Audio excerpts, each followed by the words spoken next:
تنزيل من رب العالمين.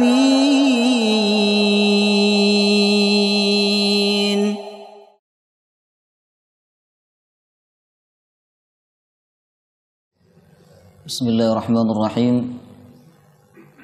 الحمد لله رب العالمين، نحمده ونستعينه ونستغفره ونعوذ بالله من شرور أنفسنا وسيئات أعمالنا. من يهده الله فلا مضل له ومن يضلل فلا هادي له. أشهد أن لا إله إلا الله وحده لا شريك له، وأشهد أن محمدا عبده ورسوله لا نبي بعده. اللهم صل على نبينا محمد وعلى آله وصحبه وبارك وسلم أجمعين. قال الله تعالى في القرآن الكريم: أعوذ بالله من الشيطان الرجيم. يا أيها الذين آمنوا اتقوا الله حق تقاته ولا تموتن إلا وأنتم مسلمون. اللهم إنا نسألك علما نافعا ورزقا طيبا وعملا متقبلا. Ya Allah, kami memohon kepadamu ilmu yang bermanfaat, rizki yang berkah, dan amal yang diterima. Allahumma inna na'udzubika min ilmin la yanfa' wa qalbin la yakhsha' wa 'amalin la yurfa' wa du'ain la yusma'. Ya Allah, kami berlindung kepadamu dari ilmu yang tidak bermanfaat. Kami berlindung kepadamu dari ilmu yang tidak kami amalkan. Kami berlindung kepadamu dari hati yang tidak khusyuk, amal yang tidak diterima, dan doa yang tidak didengarkan. Allahumma ja'alna wa auladana wa dhurriyyatina min ahlil Qur'an. Ya Allah, jadikan kami, anak keturunan kami, ahlul Qur'an. Allahumma anta ya muyassir, yassir lana umurana umurad dunya wal akhirah. Ya Allah, Tuhan yang maha memudahkan, mudahkan urusan dunia dan urusan akhirat kami. Amin ya rabbal alamin. Jemaah sekalian, assalamualaikum warahmatullahi wabarakatuh. Alhamdulillah, kita kembali bersyukur kepada Allah Subhanahu wa taala, dan kita harus terus selalu bersyukur kepada Allah Subhanahu wa taala atas segala nikmat yang Allah limpahkan dalam kehidupan ini. Salah satu nikmat yang patut harus kita syukuri, nikmat kita dimudahkan untuk melakukan kebaikan. Kita dimudahkan untuk datang ke masjid. Kita dimudahkan untuk duduk di majelis ilmu. Jemaah sekalian, ini nikmat yang harus kita syukuri kepada Allah Subhanahu wa taala. Tidak banyak manusia yang dimudahkan oleh Allah. Tidak banyak orang-orang beriman yang dipilih oleh Allah untuk kemudian datang ke masjid, melaksanakan salat berjamaah, dan duduk di majelis ilmu. Maka sekali lagi jemaah sekalian, ini nikmat yang harus kita syukuri kepada Allah. Allah berfirman, la in syakartum la azidannakum. Kalau kalian bersyukur, aku akan tambah nikmat tersebut kepada kalian. Nikmat ini jika kita syukuri, Allah akan tambah. Allah akan tambahkan kita semakin cinta kepada masjid. Kita semakin senang kepada majelis ilmu. Kita semakin semangat untuk melakukan kebaikan. Maka terus kita bersyukur kepada Allah atas nikmat-nikmat yang Allah berikan kepada kita. Jemaah sekalian rahimakumullah, apa yang kita lakukan pada malam hari ini tentu tidak akan terjadi tanpa sebab iman yang ada dalam hati kita. Iman yang menggerakkan kita datang ke tempat ini. Karena sebab iman kita duduk meluangkan waktu dalam perkumpulan yang mulia, yakni majelis ilmu. Rasulullah sallallahu alaihi wasallam bersabda, "Idza ra'aitumur rajul ya'tadu ilal masjid fashhadu lahu bil iman." Jika kalian melihat seseorang yang datang ke masjid, fashhadu lahu bil iman, saksikanlah bahwa dia punya iman. Jemaah sekalian, ini tanda iman yang harus kita syukuri kepada Allah Subhanahu wa taala. Jika kita bersyukur, insya Allah iman kita akan ditambah oleh Allah, sehingga kita semakin dekat kepada Allah Subhanahu wa taala.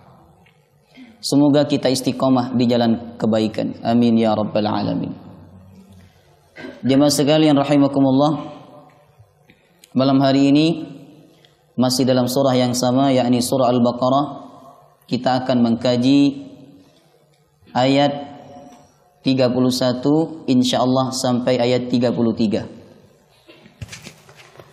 Mari sama-sama kita baca ayatnya. A'udzu billahi minasy syaithanir rajim.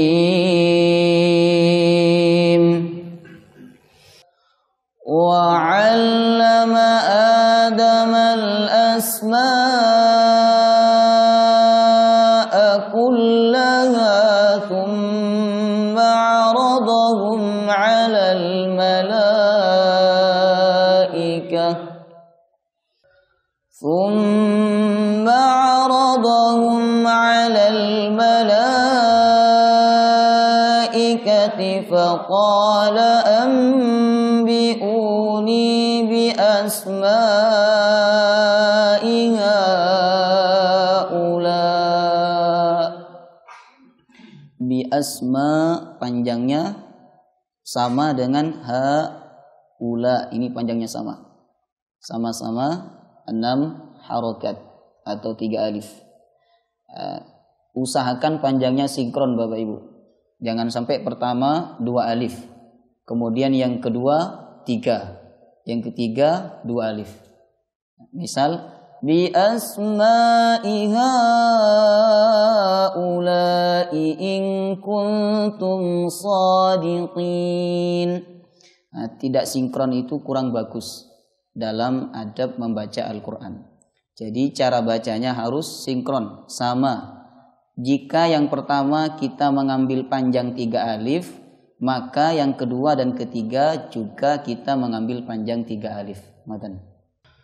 Faqala anbi'uni bi asma'iha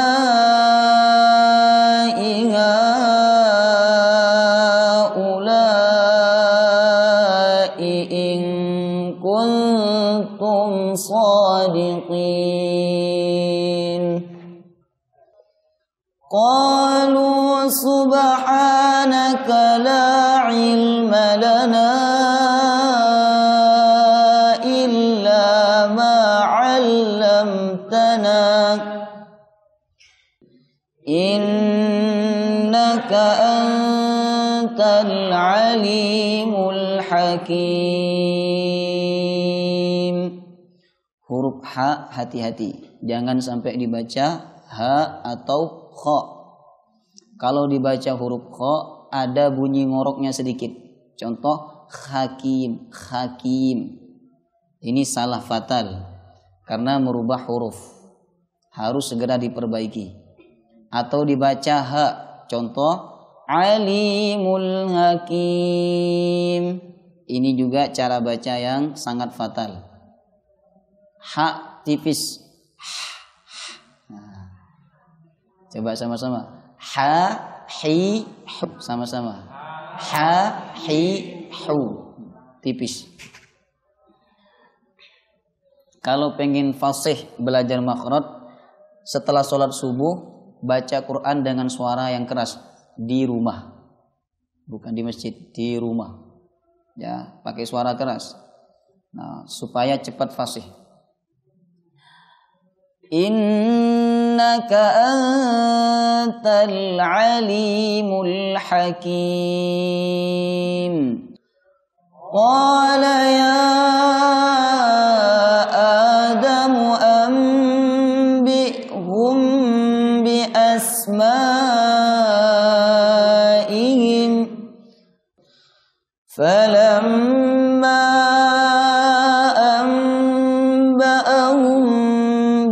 asma'ihim qala alam aqul lakum Qala alam aqul lakum inni a'lamu ghaibas samawati wal ardh wa a'lamu ma tubduna wa ma kuntum taktumun. Wa 'allama Adam al-asma. Dia Allah mengajarkan Adam kepada Adam. Apa yang Allah ajarkan kepada Adam? Al-asma, ilmu asma. Nanti kita akan bahas apa yang dimaksud dengan asma dalam ayat ini. Kullaha, semuanya. Ilmu asma itu semuanya Allah ajarkan kepada Nabi Adam. Thumma 'aradahum 'alal malaikah. Kemudian Allah menyodorkan ilmu asma itu kepada malaikat. Faqala anbi'uni bi asma'i haula'i in kuntum shadiqin. Lalu Allah berfirman kepada malaikat, anbi'uni, beritahu aku, bi asma'i haula, dengan asma atau nama-nama benda-benda ini. In kuntum shadiqin, jika kalian benar. Malaikat tidak bisa menjawab pertanyaan Allah Subhanahu wa taala. Maka mereka mengakui kekurangannya dengan berkata, subhanaka la ilma lana illa ma 'allamtana. Maha suci Engkau ya Allah. La ilma lana, tidak ada ilmu bagi kami illa ma 'allamtana, kecuali apa yang pernah Engkau ajarkan kepada kami. Innaka antal alimul hakim. Sesungguhnya Engkau Tuhan yang maha mengetahui dan Tuhan yang maha bijaksana. Kemudian Allah meminta kepada Nabi Adam untuk memberitahu malaikat tentang nama-nama benda tersebut.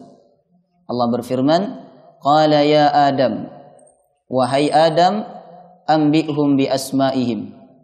Beritahu malaikat tentang nama-nama benda tersebut. Falamma anba'ahum bi asma'ihim. Lalu ketika Adam memberitahu nama benda tersebut kepada para malaikat, qala alam aqul lakum. Allah berfirman, alam aqul lakum, bukankah aku telah ucapkan kepada kalian, wahai malaikat, inni a'lamu ghaibas samawati wal ardh, bahwa sesungguhnya aku maha mengetahui perkara gaib di langit dan di bumi.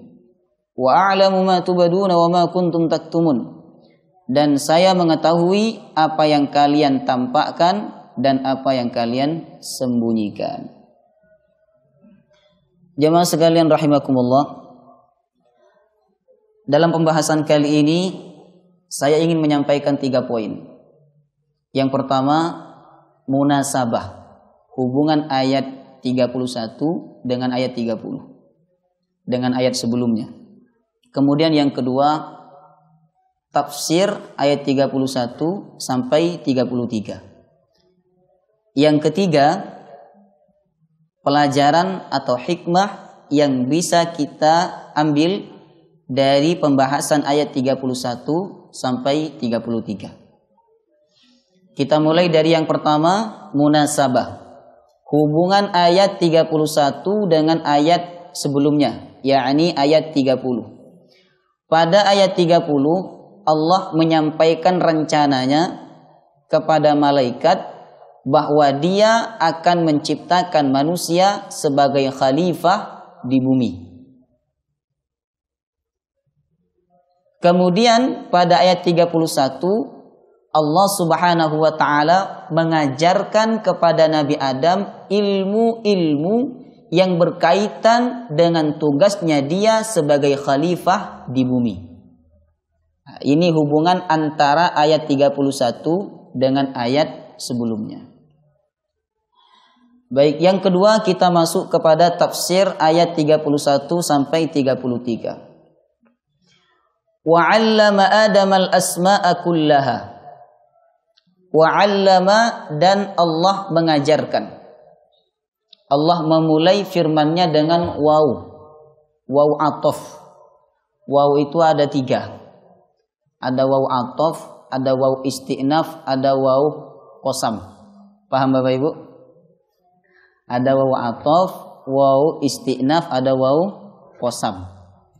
Waw atof sebagaimana ayat ini menunjukkan bahwa ayat ini dengan ayat sebelumnya sangat berkaitan erat. Maka Allah mulai dengan waw atof. Dan Allah mengajarkan Adam kepada Adam. Adam nama manusia pertama yang langsung diberikan oleh siapa? Allah Subhanahu wa taala. Kenapa manusia itu diberi nama Adam oleh Allah? Disebutkan dalam tafsir Al-Qurtubi, li'annahu mushtaqqun min adimil ardi. Karena kata Adam itu diambil dari kata adimul ardi. Adimul ardi artinya saripati tanah. Dinamai Adam karena manusia atau makhluk itu diciptakan dari tanah. Maka Allah namakan Adam. Sedangkan istrinya bernama siapa? Hawa pakai H apa pakai H? Yang pakai H angkat tangan. Oh, takut sah. Pakai H. Oke, jangan pakai H, Pak. Yang pakai H.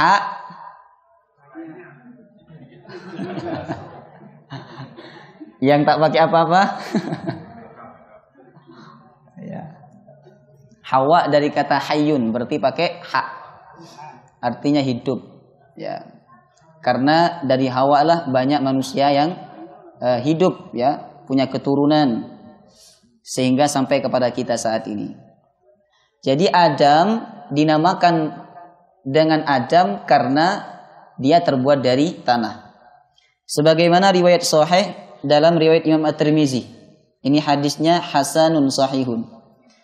Bahwa Allah Subhanahu wa taala mengutus malaikat untuk mengambil tanah di bumi.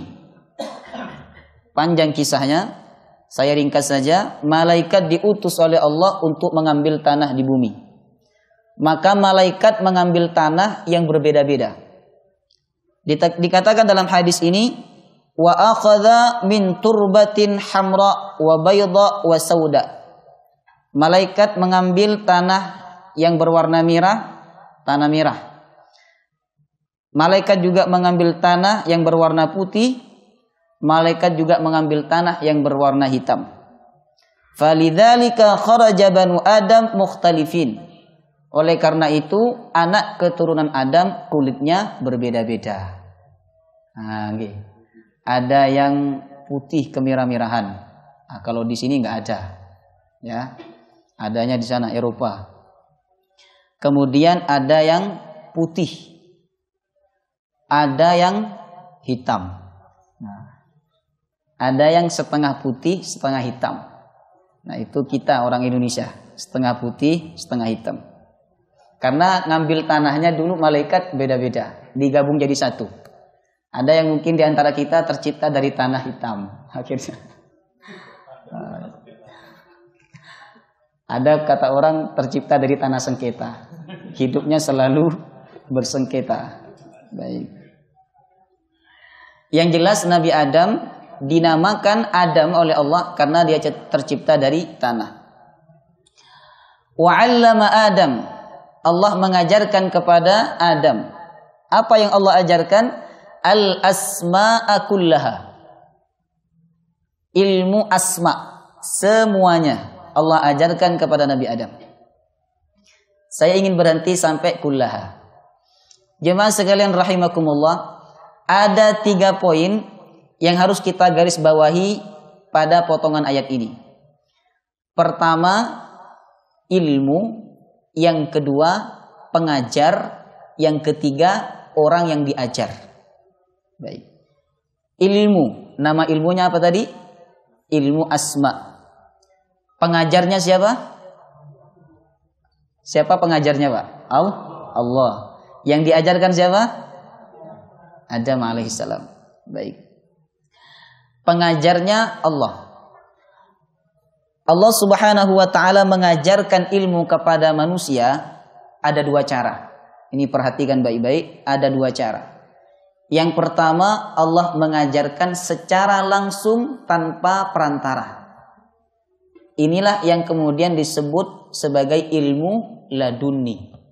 Langsung dari Allah, tanpa perantara siapapun. Kemudian yang kedua, Allah mengajarkan ilmu kepada manusia melalui perantara.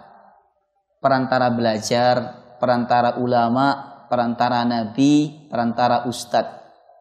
Nah, sebagaimana yang terjadi pada kita pada malam hari ini. Ini Allah sedang mengajarkan kita melalui perantara saya kepada panjenengan. Ilmu yang kedua ini yang diajarkan oleh Allah disebut dengan ilmu kasbi.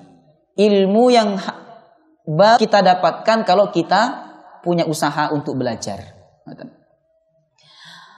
Adapun ilmu yang Allah ajarkan kepada Nabi Adam, namanya tadi ilmu apa? Ilmu laduni. Langsung Allah yang mengajarkan. Saya mau tanya, kalau Allah yang langsung mengajarkan butuh waktu atau tidak? Tidak butuh waktu. Dalam waktu sekejap, ya, Allah subhanahu wa ta'ala bisa membuat Nabi Adam mengetahui asma'akullaha dalam waktu sekejap. Jangan dipahami Bapak Ibu bahwa Allah itu ngajarin satu-satu. Adam, ini namanya gunung, ini namanya lautan, ini api, ini angin. Bukan seperti itu. Kata Imam Al-Qurtubi, cara Allah subhanahu wa ta'ala mengajarkan kepada Nabi Adam adalah ilhamu ilmihi daruratan. Allah langsung mengilhamkan. Apa bahasa Jawanya, Pak? Hah? Langsung dimasukkan ilmunya. Enggak diajarin satu-satu. Langsung dimasukkan. Daruratan secara jelas, secara nyata langsung dimasukkan oleh Allah subhanahu wa ta'ala. Sehingga Nabi Adam saat itu seketika dia langsung tahu nama-nama benda yang ada di muka bumi dan fungsinya. Baik. Kemudian yang ketiga adalah ilmu yang diajarkan oleh Allah kepada Nabi Adam. Tadi ilmu apa namanya? Ilmu yang di sini, ilmu asma. Ilmu asma. Apa yang dimaksud asma dalam ayat ini? Ada 3 pendapat Bapak Ibu. Yang pertama, ini pendapat yang lemah. Saya sampaikan. Yang pertama adalah yang dimaksud asma dalam ayat ini adalah nama-nama Allah yang 99. Atau yang kita sebut dengan Asmaul Husna. Kemudian yang kedua, pendapat yang kedua, yang dimaksud asma dalam ayat ini adalah Allah mengajarkan bahasa-bahasa kepada Nabi Adam. Sehingga nanti keturunannya memiliki berbagai macam bahasa. Di Indonesia ini ada berapa bahasa, Pak? Hah? Ada yang pernah ngitung? Siapa yang bagian statistik sini? Cak Teh mana Cak Teh? Alhamdulillah ngaji panjenengan. Barakallahu fiik. Semoga istiqomah. Banyak bahasa di Indonesia saja, sangat banyak bahasa, apalagi seluruh dunia. Ini tafsiran yang kedua. Adapun tafsiran yang ketiga, dan ini tafsir yang sahih, yang kuat, bahwa yang dimaksud asma dalam ayat ini adalah asma'u ma khalaqa fil ardi. Nama-nama benda yang Allah ciptakan di bumi. Nama-nama benda yang Allah ciptakan di bumi. Ini pendapat yang sahih Bapak Ibu. Jadi Adam diajarkan oleh Allah nama-nama benda yang ada di atas muka bumi. Tidak hanya tahu nama-namanya, tapi mengerti bagaimana fungsinya. Kan banyak di antara kita tahu nama benda itu tapi tidak mengerti fungsinya. Khasiatnya apa? Nabi Adam alaihissalam diberikan kemampuan oleh Allah untuk mengetahui nama-nama benda, diberikan kemampuan oleh Allah untuk memberi nama-nama benda. Kemudian Allah juga berikan kemampuan kepada Nabi Adam untuk mengetahui khasiatnya. Maka ada di antara keturunan Nabi Adam yang tahu khasiat-khasiat dari benda-benda alam ini. Khasiatnya kopi, khasiatnya teh. Apa khasiatnya kopi? Melancarkan peredaran darah. Ya. Ini titisan dari Nabi Adam. Melancarkan peredaran darah. Khasiatnya teh ada. Semua benda-benda dalam hidup ini ada khasiatnya, ada fungsinya. Itulah kelebihan Nabi Adam alaihissalam. Maka tidak ada benda dalam hidup ini Bapak Ibu kecuali ada namanya. Nah, namanya, walaupun namanya kadang berbeda-beda. Nah, kalau di Pontianak terang bulan itu namanya Apam Pinang. Saya sampai ke sini namanya berubah jadi terang bulan. Beda. Tapi maksudnya sama.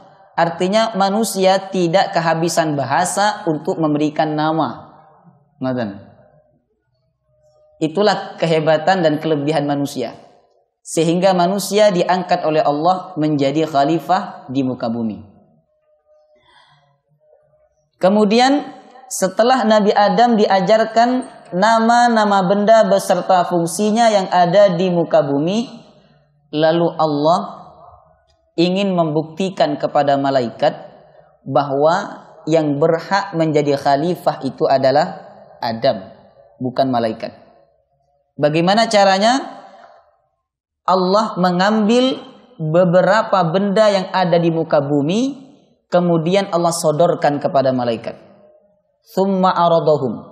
Lalu Allah sodorkan kepada malaikat dan Allah berkata kepada malaikat, "Ambiuni, coba kamu sebutkan nama-nama benda ini." Apa jawaban malaikat? "Subhanaka la ilma lana illa ma 'allamtana." Ya Allah, Maha Suci Engkau. La ilma lana, saya tidak tahu nama benda-benda ini kecuali Engkau memberitahu kepada saya. Ini pengakuan malaikat Bapak Ibu. Pengakuan yang tulus dan rendah hati. Coba kita perhatikan pengakuannya. Pengakuan malaikat ini dimulai dengan apa? Tasbih. Memuji Allah. Subhanak. Maha suci Allah. Maha suci Engkau ya Allah. Maha suci dari apa? Dari dugaan hamba yang awalnya mengira bahwa manusia itu akan selalu berbuat kerusakan dan menumpahkan darah. Maha suci Engkau ya Allah dari kekeliruan. Maha suci Engkau ya Allah dari kekurangan. Maha suci Engkau ya Allah dari kesalahan-kesalahan. Engkau tidak salah memilih Adam sebagai khalifah di muka bumi. Itu makna subhanak. La ilma lana, kami tidak memiliki ilmu illa ma 'allamtana, kecuali apa yang kau ajarkan kepada kami. Jadi malaikat tidak punya ilmu kecuali Allah ajarkan kepada mereka. Berbeda dengan manusia Bapak Ibu. Manusia itu sudah diberikan potensi oleh Allah Subhanahu wa taala atau semacam ilham ya, yang dimasukkan oleh Allah ke dalam dirinya sehingga dia mengetahui nama-nama benda beserta fungsinya. Adapun malaikat tidak diberikan kelebihan itu oleh Allah. Mereka baru tahu kalau langsung diajarkan oleh Allah Subhanahu wa taala. Maka ucapan malaikat, subhanaka la ilma lana illa ma 'allamtana. Kami tidak punya ilmu kecuali apa yang kau ajarkan kepada kami. Innaka antal alimul hakim. Sesungguhnya engkau yang maha mengetahui. Berarti sumber ilmu itu ada pada siapa? Allah Subhanahu wa taala. Karena yang punya sifat al-alim hanya Allah Subhanahu wa taala. Allah tidak hanya maha mengetahui, tapi juga Allah maha bijaksana. Karena ada orang alim tapi tidak bijaksana.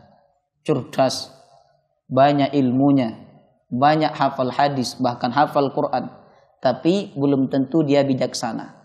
Sedangkan Allah Maha Alim juga Maha Bijaksana. Kemudian ayat 33. Allah ingin memperlihatkan kepada malaikat bahwa Adam layak menjadi khalifah. Allah ingin memperlihatkan. Kalau tadi kan Allah menguji malaikat. Dia tahu tidak nama-nama benda itu. Ternyata malaikat tidak tahu.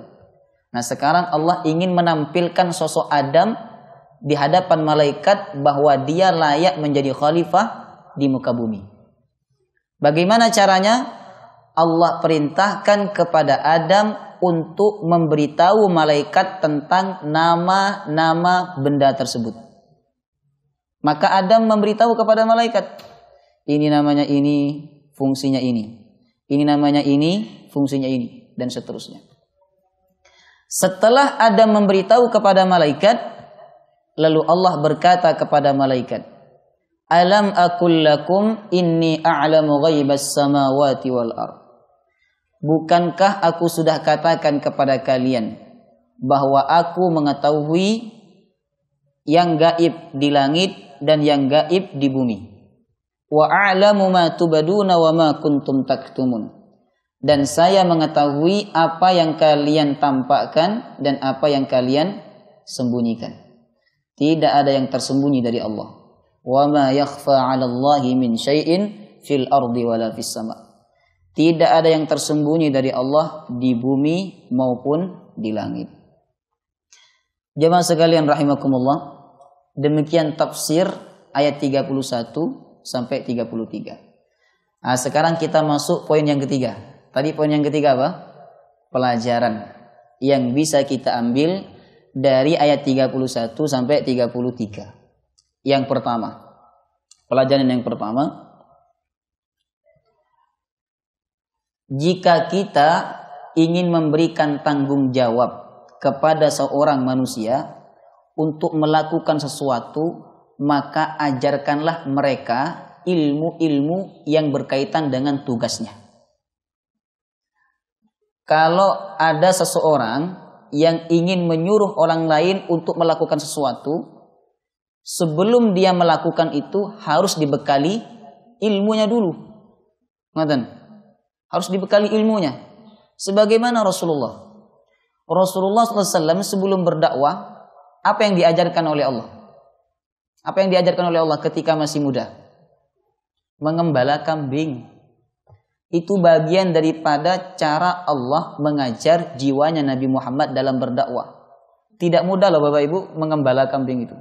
Ada kambing yang nakal, ada yang kambing yang mangkelan, ada kambing yang manutan, ya. Beda-beda.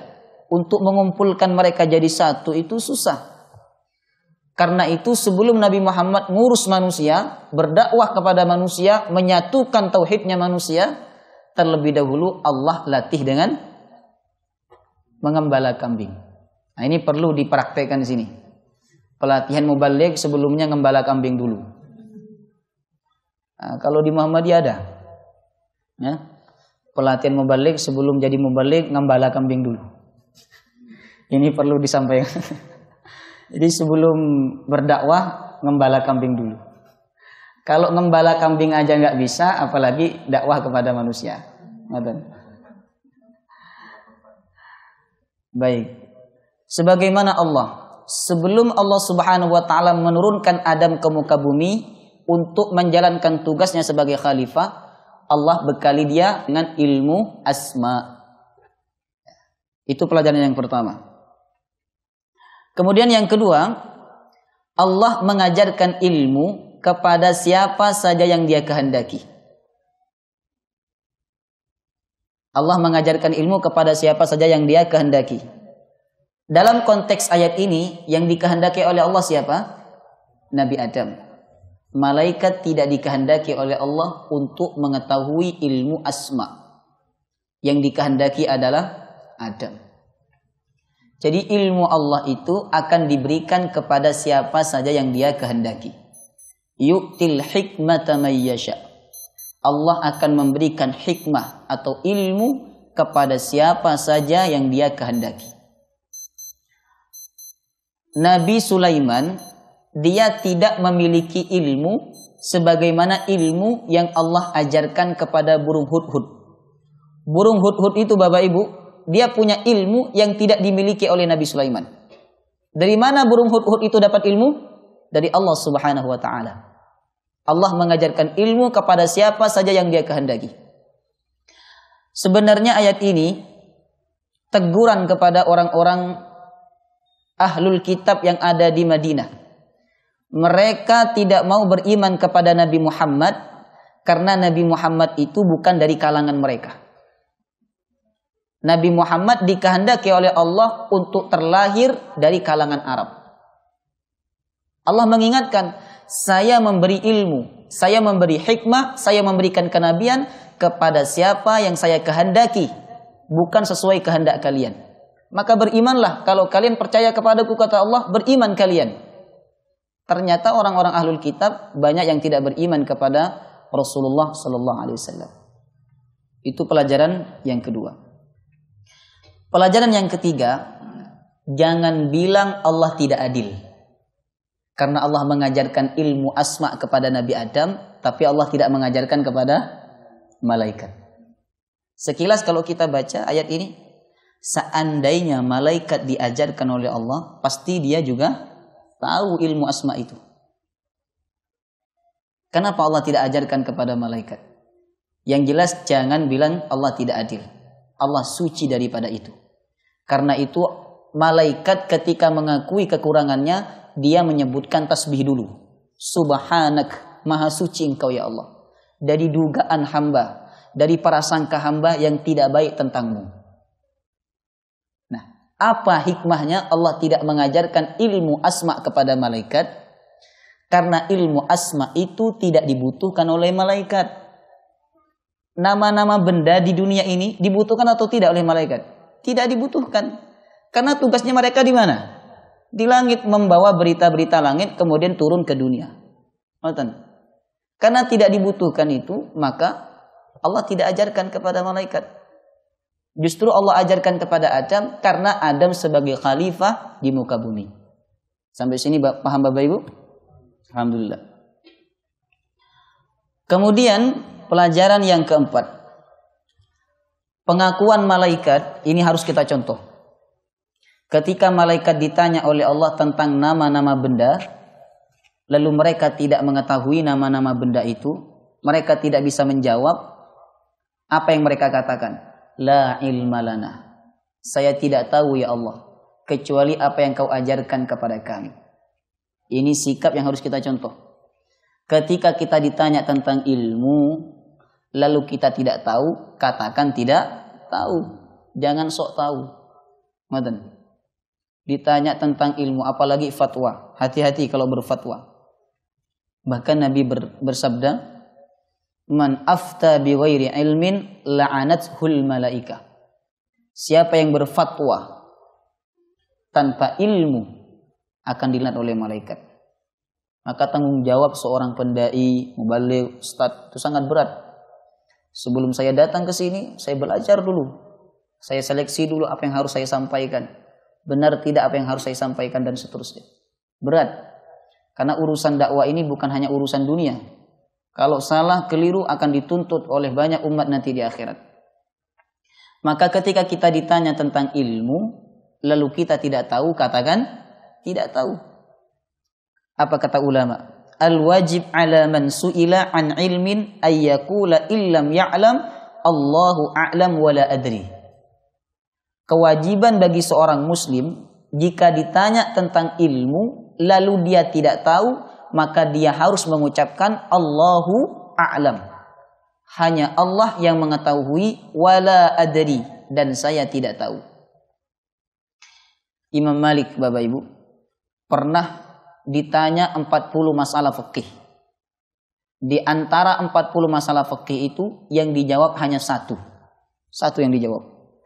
39-nya beliau jawab dengan kalimat la adri, saya tidak tahu. La adri, saya tidak tahu. Jadi jangan sembarangan kalau berfatwa dalam masalah ilmu, dalam urusan agama. Kalau kita salah, maka sangat fatal akibatnya.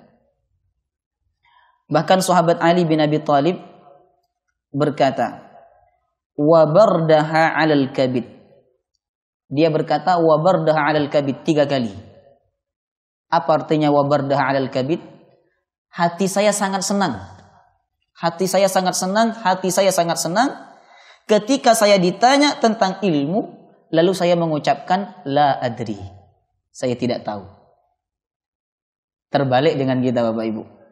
Kalau kita ditanya tentang ilmu, lalu kita tidak tahu, malu tidak? Malu kan yang terjadi. Sahabat Ali bin Abi Thalib justru senang ketika beliau ditanya tentang ilmu, lalu beliau tidak bisa menjawab dan mengatakan la adri. Saya tidak tahu. Maka jangan sembarangan dalam menyampaikan ilmu atau dalam berfatwa, terutama dalam masalah hukum, dalam masalah ibadah dan dalam masalah akidah. Hati-hati. Hati-hati. Ikutilah bagaimana ulama-ulama dulu berfatwa. Ikutilah bagaimana Rasulullah SAW memberikan tuntunan kepada kita semua. Contoh apa yang dilakukan oleh malaikat. Ketika ditanya oleh Allah, mereka menjawab, subhanaka la ilma lana illa ma 'allamtana innaka antal alimul hakim. Kemudian pelajaran yang kelima, kadang kita perlu menampakkan bahwa diri kita ini orang yang berilmu. Perlu kita tampakkan. Sebagaimana Allah menampakkan Adam bahwa dia punya ilmu asma di hadapan para malaikat. Sehingga orang tidak menduga kita sebagai orang yang tidak berilmu. Perlu ditampakkan. Dokter aja menampakkan, ada dokter gigi. Kan ditulis di rumahnya, di depan rumahnya itu. Praktek dokter gigi. Sehingga orang kalau mau cari mana dokter gigi tahu karena ada namanya. Ada dokter bekam, tahu orang. Karena apa? Ditulis di depan rumahnya Pandi ada tulisan dokter bekam gitu. Enggak ada. Tulis biar orang tahu kalau panjenengan ahli bekam. Ya, beliau ini ahli bekam Bapak Ibu. Bagi bapak-bapak yang ingin berbekam, nah, silakan kepada beliau ini. Nah, tulis ya. Jadi perlu kita menampakkan bahwa diri kita ini orang berilmu. Supaya ketika masyarakat bingung mau bertanya kepada siapa, maka kitalah orang yang dituju oleh masyarakat. Perlu ditampakkan. Bukan riya, tapi untuk memperlihatkan bahwa kita ini punya ilmu. Sebagaimana Allah Subhanahu wa taala menampakkan Nabi Adam kepada malaikat bahwa Nabi Adam itu manusia yang punya ilmu asma yang tidak dimiliki oleh malaikat. Demikian pelajaran yang bisa kita ambil dari ayat 31 sampai ayat 33. Semoga bermanfaat. Semoga apa yang kita kaji malam hari ini menambah iman kita kepada Allah dan menambah kecintaan kita kepada kitab suci Al-Quranul Karim. Amin ya rabbal alamin. Kita tutup. Subhanakallahumma wa bihamdika asyhadu an la ilaha illa anta astaghfiruka wa atubu ilaik. Wassalamualaikum warahmatullahi wabarakatuh.